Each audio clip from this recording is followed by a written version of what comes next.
Alright, we got the old timing belt out of here. And the reason why we took the wipers off, but first of all, it's just a lot more access. I'm not even sure you can do without taking this off on this application. It's the Toyota Sienna. But at the same time, we have to do the spark plug. So, two birds, one stone. So now the water pump, we got to remove the two pulleys or the two sprockets. Yeah. So to line up the top dead center, I thought it was on the face of the timing gear, but it's actually the back of it, right here. The back of it, this side of it, this is where the mark is. See, there's a dot on this side somewhere, but that's a misleading dot. That dot's supposed to be lining up with a line right here on the right side of it, on the front of the vehicle. That dot right there on the side. So this is a dot right here on this. Let's see if I can zoom in for you guys. Yeah, that dot is going to be right there on that side right there, and of course you see the little hump or arrow right on the block. So yeah, but nothing to it, like I said, just like any other Toyota V6 without the timing chain. That's the kit we bought from Rock Auto. Part numbers right there. Comes with everything that you need. Okay. Alright, let's go ahead and just remove the water pump. Then before that, I'm gonna just spray some brake cleaner. It'd be better to have compressed air and brake cleaner at the same time. Make sure all the debris and everything else is out of the way. But if you don't work what you got, it's gonna end up being the same result either way.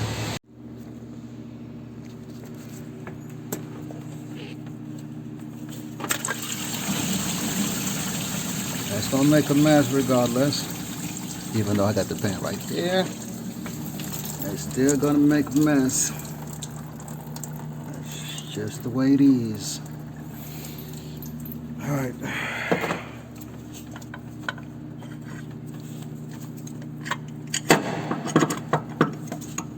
Gotta jack up the engine a little bit and get that water pump out of there.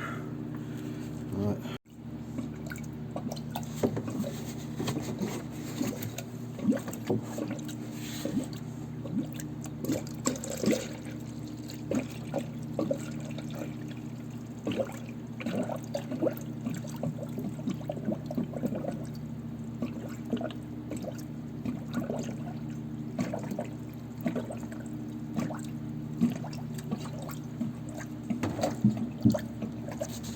Checking for leaks.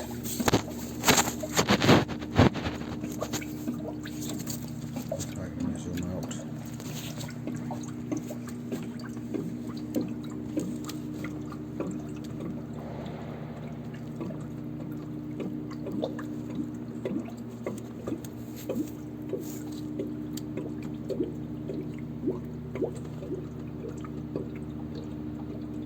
So far, so good. More.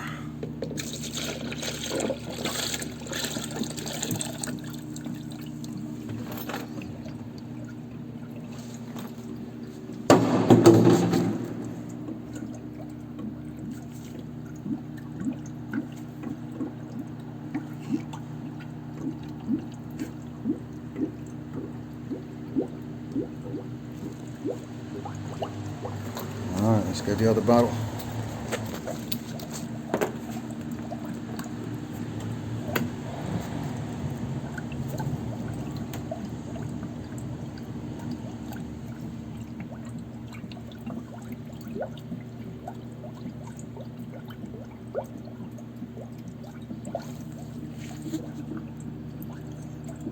Still no leaks. I think we can move on and put the back plate back on, which is right there. And then, yeah, we gotta move on. Man, she's thirsty. Whew. All right, let's get some more. It's almost there though. We're almost there now.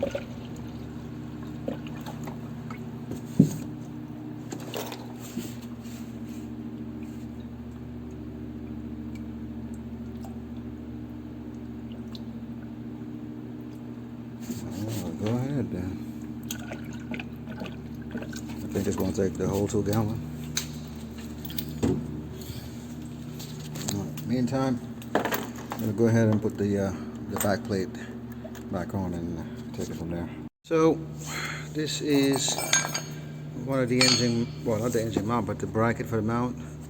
So basically one of the long bolts was stuck in it, frozen. You know, as you can see right there, it's aluminum and cast iron. So it got rusted, welded. I tried everything to remove it. It broke off when I was taking it off.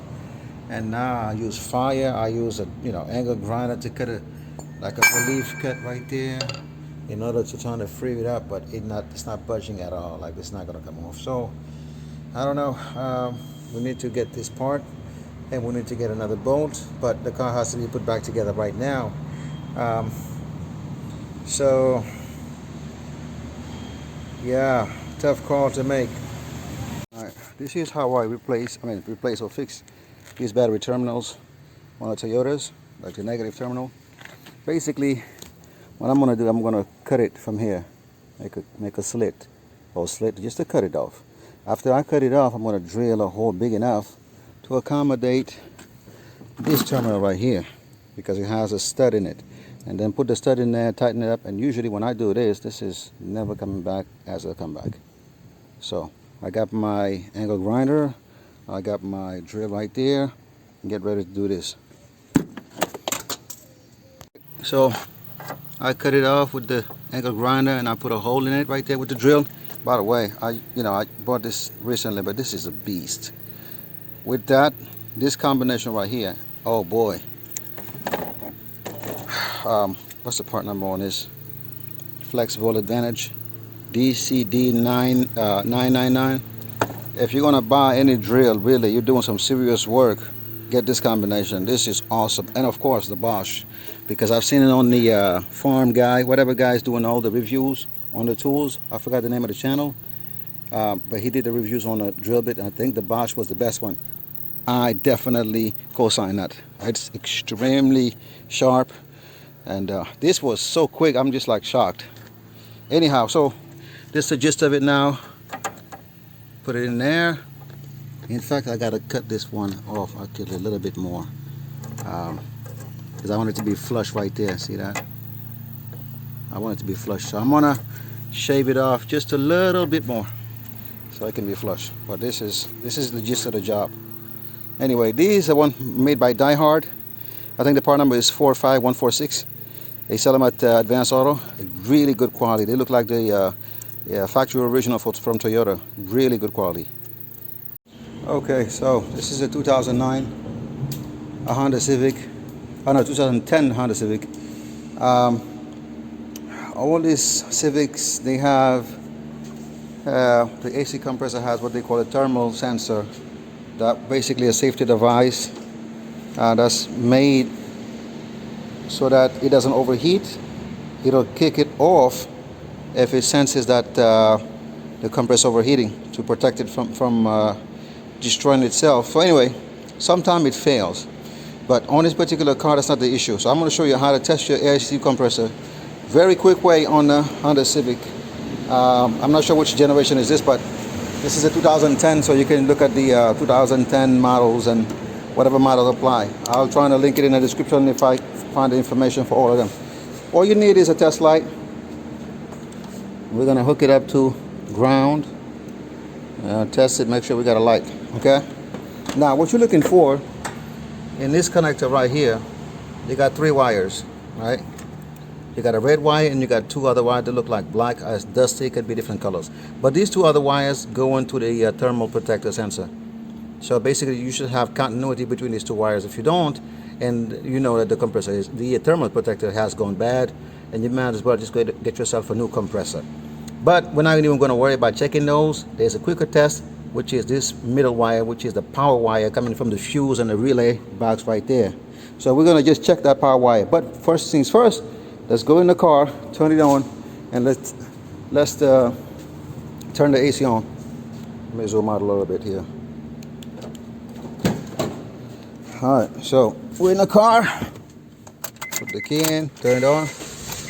Make sure our AC is on. Already I can hear the fan coming on, right? The fan is on, so that's already a giveaway that the system is working properly because the fan is on. But when we come here, you see the AC compressor clutch is not moving. As you can see, the clutch is not moving. So how do we prove that there's power going actually all the way down there? The quickest way right here. Grab your test light to ground and poke this wire right here. The middle wire. Right there. By this very test, you already know that power is getting there. It's grounded on the block. Guess what? You need a compressor. Because the clutch is going bad. There's other ways now. Don't let nobody get on me and try to, you know, go ham here. There's many other ways. One, I can take the relay out and hook up to positive and look for ground through the windings. And if it doesn't light, that means the winding is definitely broken, and that's why we have no ground path. So anyway, just a quick video. Anybody trying to do this type of test, pretty easy on this car. Vacuum for 20 minutes. Now we trying to see if it does hold vacuum. If it does hold vacuum, then we're golden. Right now it's sitting pretty about 28 inches of mercury right there. Beautiful. So let's give it about 10-15 minutes and we're gonna charge it up if everything goes well, hopefully. Alright, so it's been nearly 10 minutes and the pressures are holding. The needle has not budged. So I think we're pretty good. I'm just gonna vacuum it up. Just gonna vacuum for a little bit more time, a little bit longer, and then we'll be ready to fill it up with Freon, and hopefully everything else is golden. And we got some cold AC for this customer. All right. What I had done is I unplugged the light from the socket, and I tested which one is the ground side and the power side. Okay, I got my multimeter here. So I went in there, power and ground. If I can one-hand it. Hold on guys, let me try to set you up. And if it's too messy, I'm trying to edit the video. And I gotta show you this.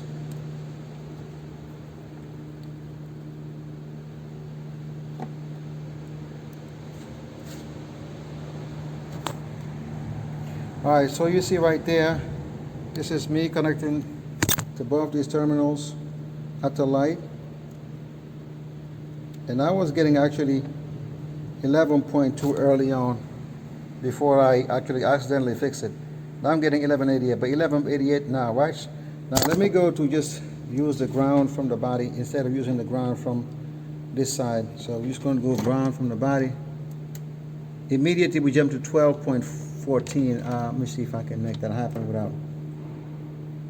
Where can I just sneak it and show you guys? Oh boy, that's going to be tough to do that on camera.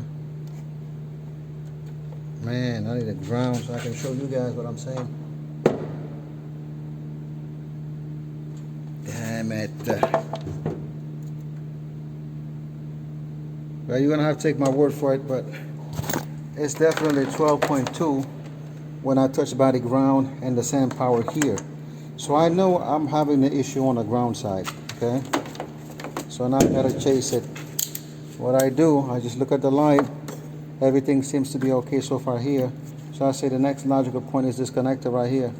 So I go ahead and unplug the connector. Shit, and drop my phone, pick it back up. Lo and behold, what do you see right there? The ground wire, the black wire. What do you see? Fried up. Okay, so there goes your issue right there. I'm gonna go try to fix it up. We're gonna just cut it off on one side and make a jumper wire, and that's good enough for now. The owner can go ahead and you know, fix it properly, get a new connector, whatever you want to do, but for myself. I'm just doing this. I'm not even getting paid. I'm just doing it because he's a nice guy. We did a transmission job and he really gave us a nice tip. So I'm doing some extra work for free for him. So let me go ahead and fix that and come back and show you that it's fixed before my battery dies. Yeah, bro, look at that. All fixed up now. That was easy. Yep, in the belly of the beast. Draining the transmission because I want to replace the filter. So, same impeller, just we did the light. After this, we're going to do the oil pressure sensor. Matter of fact, let's do that now. Guys, finally can put my socket onto this pesky freaking thing there, that sensor. So hopefully we can see inside there. There goes my socket, long extension coming all the way out here somewhere, but you get it right there. Let me see if I can see it. That's me right there.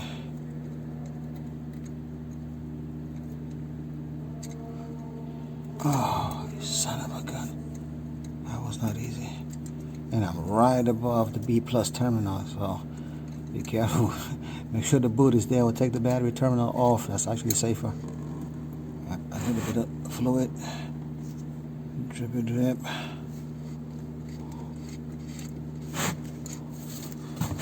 Come on, don't make a mess. I think she's out. Yep, she's out. You can see the boot right here. If you touch that without that insulation, well, guess what? You're gonna be welding. All right, there she is. What a painful booger. I don't see the O-ring. It must have stayed in there somewhere, unless it didn't have one. Oh, it's in there. It's at the bottom. All right, let's get the new one. And it costs a lot of money, this freaking part, by the way. You would think this thing costs about 15 bucks. This one is almost $35. All right, well, I need two hands to not cross thread this crap. Make sure it goes back in as smooth as it came out, as smooth as it came out. Yeah. All right, guys, I'll be back.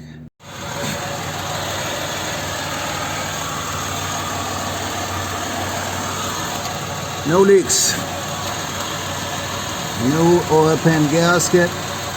New filter. Alright, and then the new fittings. Right there. Right there. New pressure sensor. Fix the light, electrical issues on the light fixed. So good to go, inshallah. What's up, guys? 2006 Honda Accord, AC not functioning. Actually, they're not paying me to diagnose it, but I'm gonna do my due diligence because the system is fairly simple, just like the Civic I was doing the other day, which I'm not sure in what order I'm gonna post all these videos. But anyway, to check it, the quickest way I found, you go to the AC compressor wire. This is the power feed to the AC compressor right there. I'm going to give you a little bit of zoom there. Right there.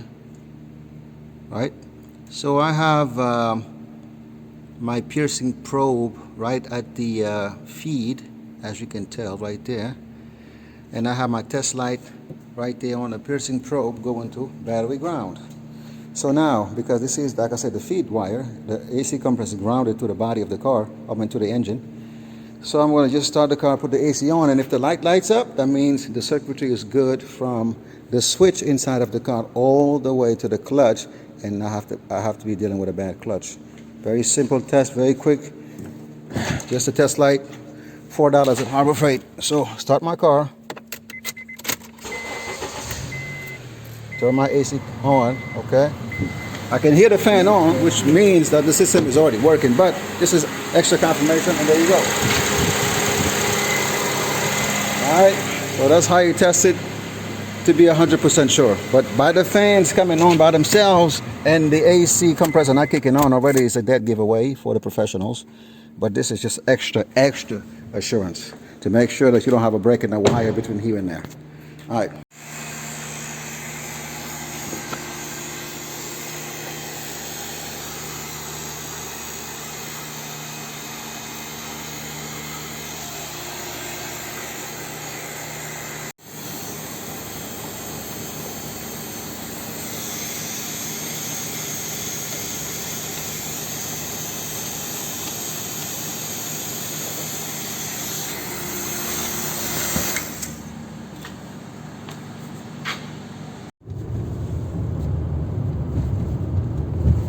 Taking it on a test drive. If you can look at the condensation right there on the windshield, at the bottom of the windshield, if it'll show, you can tell how cold it is in this car. Oh yeah. Yep. Oh yeah, look at all the condensation. Yes, sir.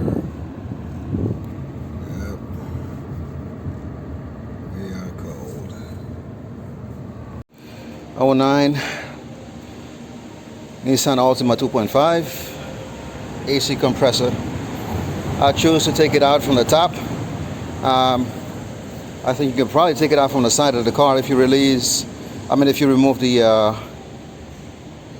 power steering hose, but I think it'll come out from the top after you remove the alternator, which is really not a big deal. Just 2 bolts once you remove the belt and the connections around it. Issues out. Compressor is loose. Just gotta snake it out of here now, just carefully. Make sure you don't nick that nipple right there. It'll break very quickly. So